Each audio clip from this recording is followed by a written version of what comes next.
अब मैं आज के अपने अतिथिगणों से आग्रह डॉक्टर श्री राकेश जी कुशवाहा, आप शिवाजी विश्वविद्यालय के कुल सचिव हैं। आज के हमारे मुख्य वक्ता श्री विजय जी दीक्षित, आप मध्य भारत प्रांत के कार्यवाह व प्राचार्य हैं। आज के हमारे मुख्य अतिथि डॉक्टर श्री राजकुमार जी डाकर, आप DRDO में साइंटिस्ट हैं। वर्तमान में आप भारत बायोडिफेंस प्रोग्राम में अपनी सहभागिता दे रहे हैं। आप हैं श्री सत्येंद्र जी दुबे, आप ग्वालियर विभाग के महाविद्यालय विद्यार्थी कार्य प्रमुख हैं। आप निजी कोचिंग संचालक हैं। आप हैं श्री राजेंद्र जी गुरैया, आप ग्वालियर जिले के जिला संचालक हैं। आप पूर्व में एडिशनल एसपी हैं। राकेश कुशवाहा साहब,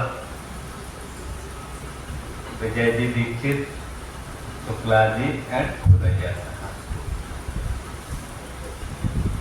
मैं विज्ञान का छात्र रहा, बाद में वैज्ञानिक बन गया और अभी विज्ञान के क्षेत्र में ही अपना योगदान दे रहा हूँ। इसलिए अखंड भारत पे मेरा ज्ञान उतना नहीं है जितना होना चाहिए। फिर भी मेरे हिसाब से जो मैं समझता हूँ अखंड भारत एक्चुअली में ये परिकल्पना नहीं है। जो अभी कहते हैं ना अखंड भारत की परिकल्पना कर रहे हैं, ऐसा नहीं है। अखंड भारत था, अतीत में था।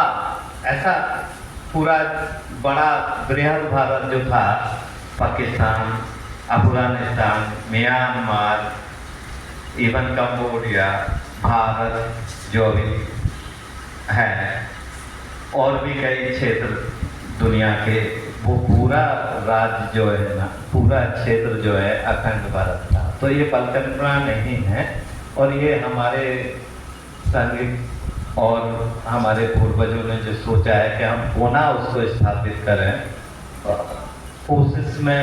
कोशिश जारी है। और अगर हम सच्चे दिल और मेहनत से करेंगे तो कभी ना कभी ये होगा, ऐसा मेरा विश्वास है। रही बात अखंड भारत को जीने के लिए विज्ञान भी उतना ही जरूरी है। और एक मेरा विचार है कि किसी भी चीज की जो परिकल्पना होती है तो वो कभी ना कभी रूप ले सकती है। जैसे कि मैं एक और बात सोचता हूँ कि कोई भी कल्चर पहले बढ़ता है, बाद में समृद्धि आती है। जैसे हम अपने हिंदू धर्म को ही मान लें तो पूर्व में बहुत बड़ा संरचनाएं थी, हमारे बहुत बड़े मंदिर थे, बहुत बड़े यज्ञ होते थे जो जिनमें कई क्षेत्रों के लोग जुड़ते थे। तो इतना महान लेवल पर हमारा धर्म था। उसके बाद ही जो कहते हैं ना सोने की चिड़िया रहा होगा, तो उसके बाद समृद्धि आती है। सेम तरीके से देखा जाए यूरोप में, तो यूरोप पहले क्रिश्चियनिटी बहुत तेजी से उभार हुआ, उसके बाद यूरोप मजबूत हुआ। अब मुझे लग रहा है पिछले कई सालों से कि हम लोग, जैसे हमारा राम मंदिर बन रहा है, हम लोग और दूसरे क्षेत्र में हिंदू संस्कृति जैसे बढ़ रही है, तो अभी हमारी कल्चरल और सांस्कृतिक विकास हो रहा है। और मैं इस बात से बिल्कुल पूरी तरह से सहमत हूँ कि कल्चरल और धार्मिक विकास जब हो जाएगा तो हम सबसे शक्तिशाली समूह के रूप में, शक्तिशाली देश के रूप में उभर के आएंगे। ये मेरा पूरा विश्वास है। तो ये ध्यान रखिए कि सबसे पहले कल्चरल और धार्मिक विकास होता है क्षेत्र का।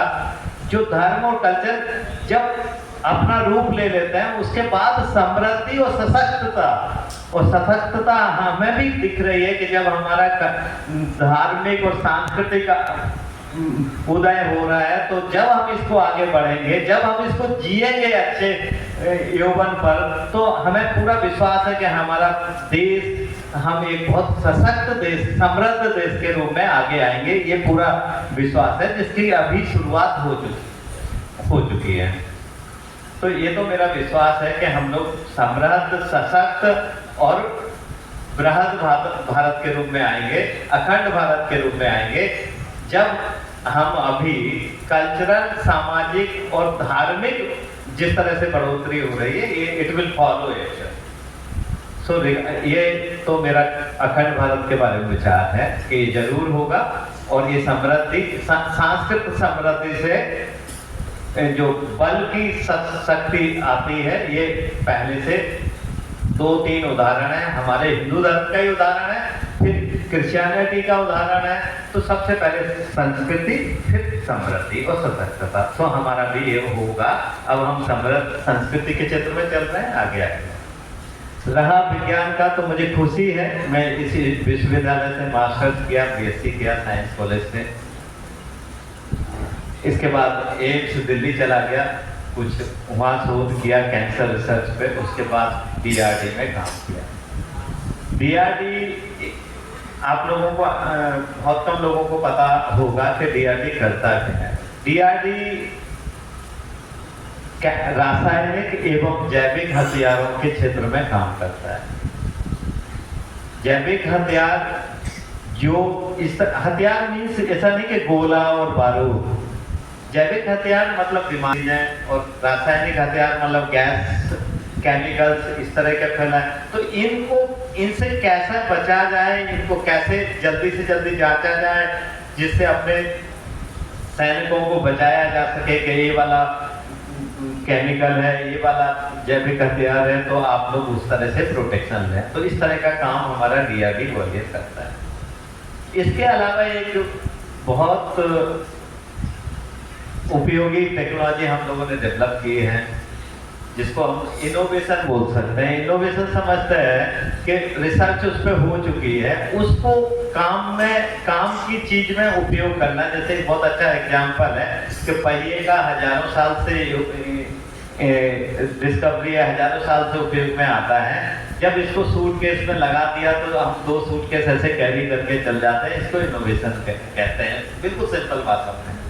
उसी तरह से जो फर्मेंटेशन है, जिसको हम गोबर गैस प्लांट और दही का फर्मेंटेशन, ये सब था। इस सब टेक्नोलॉजी को हमने यूज करके एक बायो टॉयलेट बनाया है, जो कि सियाचिन ग्लेशियर पूरे देश में और दुनिया में, इवन जापान अभी हम लोगों से कांटेक्ट किए कि हमें भी वो टेक्नोलॉजी चाहिए।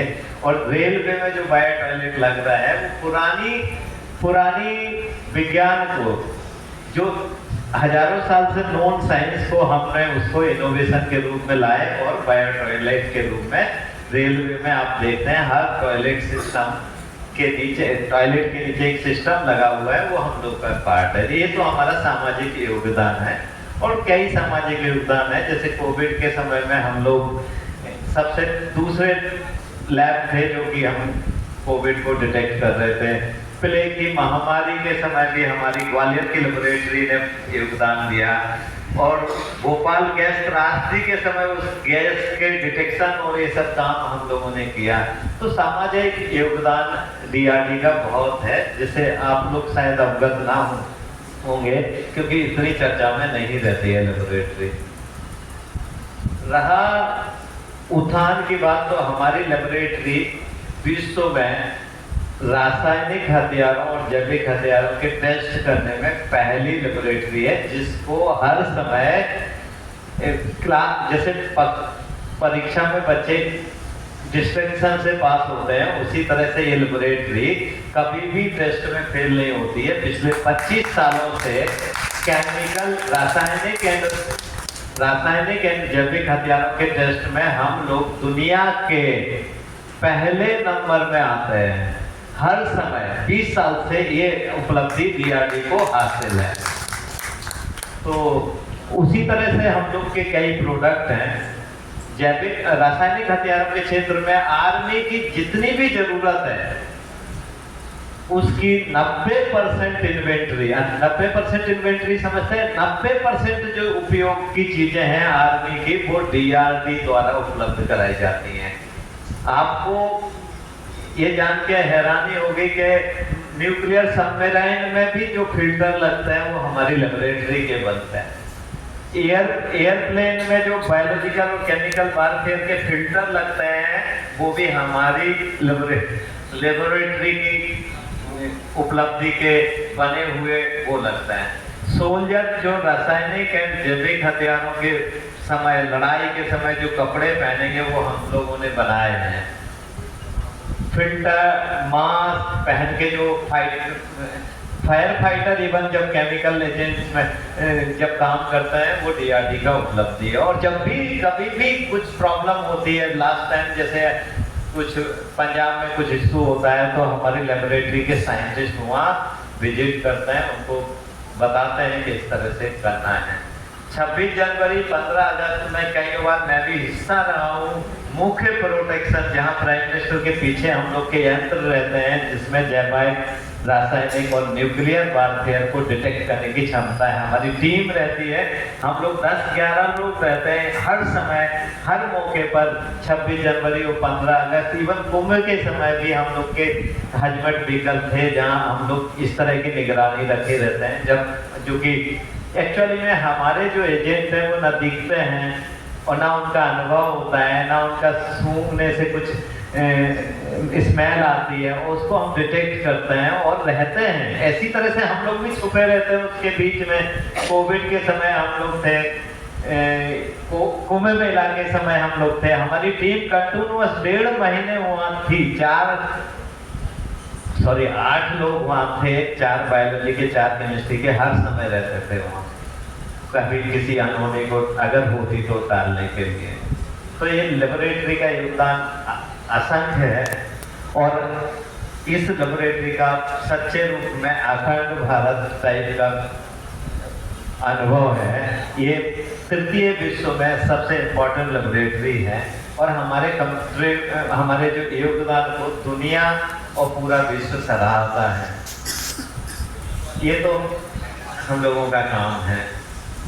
तो मैं वैज्ञानिक हूँ तो वही बोल सकता हूँ। बकाया ये अखंड रहा हमारा RSS से जुड़ा तो मेरा शुरू से जुड़ा हुआ है। मैं कक्षा 7 साल की उम्र से कुछ ना कुछ एक्टिविटी में, कुछ ना कुछ कार्यक्रम में जब मुझे मौका मिलता है मैं भाग लेता हूँ। धन्यवाद। जय भारत, जय हिंद।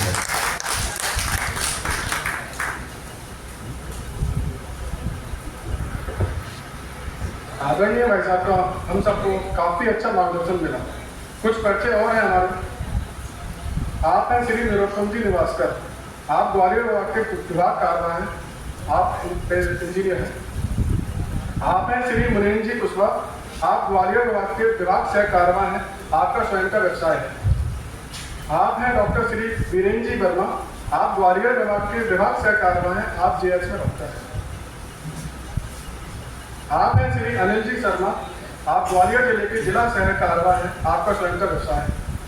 आप हैं श्री नितिन जी अग्रवाल, आप ग्वालियर जिले में ग्वालियर जिला सह कार्यवाह हैं, आपका स्वयं का व्यवसाय है। अभी एकल गीत के पश्चात हम सबको आज के मुख्य वक्ता श्री विजय जी दीक्षित भाई साहब का उद्बोधन प्राप्त होगा। यह हिमालय सा उठा, मस्तक न झुकने पाएगा। यह हिमालय सा उठा, मस्तक न झुकने पाएगा। रोक दूंगा जो प्रलय के गीत गाता, गीत गाता। रोक दूंगा मैं प्रभंजन, जो प्रलय के गीत गाता। मोड़ दूंगा धार नद की, धार नद नास का संदेश लाता। ध्वंस का डंका बजा कर मत डराओ तुम मुझे, ध्वंस का डंका बजा कर मत डराओ तुम मुझे। आज नव निर्माण का यह स्वर न रुकने पाएगा, यह हिमालय सा उठा मस्तक न झुकने पाएगा, यह हिमालय सा उठा मस्तक न झुकने पाएगा। जानते हो स्वार्थ की होली जला कर जो चले, जानते हो मोह की अर्थी सजा कर जो चले, मोल उनको ले न पाओ, गेरू पहले ठीकरों से रक्त से सींचा गया, यह देश धरोहर आएगा, देश धरोहर आएगा, यह हिमालय सा उठा मस्तक न झुकने पाएगा, यह हिमालय सा उठा मस्तक न झुकने पाएगा। हम लुटा देंगे जवानी, एक क्या लाखों यहाँ पर, हम चढ़ा देंगे सुमन बलिदान की नव वेदिका पर।